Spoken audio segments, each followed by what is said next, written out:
السلام عليكم ورحمة الله وبركاته.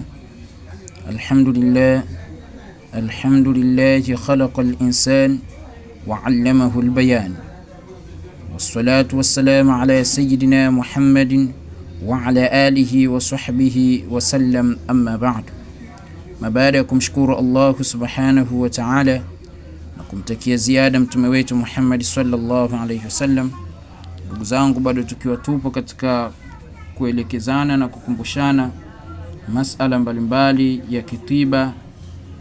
Leo tuangalie beti hii ambayo inapatikana katika kitabu cha Tariqatul Kubra maarufu kitabu cha Jalajaluti. Faida ya dua hii ambayo imewekwa katika ubeti, mwenye kuisoma beti hii nyumbani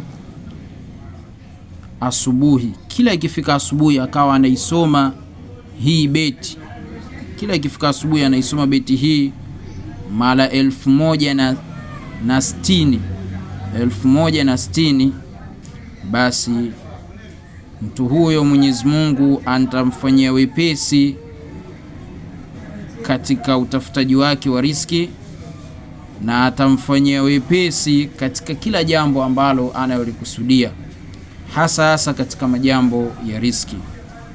Beti yenyewe inasomeka kama ifuatavyo: bifakri ilahi ya ghaniyu fa aghnini, bijudika ya Allahu fas'adu aqbalati.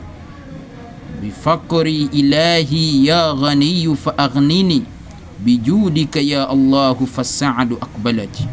Basi ewe ndugu yangu ambaye una shida katika biashara zako, katika kazi zako, riziki imekuwa ni ngumu, basi soma beti hii kila siku asubuhi mara 1160 kabla hujatoka nyumbani kwako. Utaona maajabu insha Allah.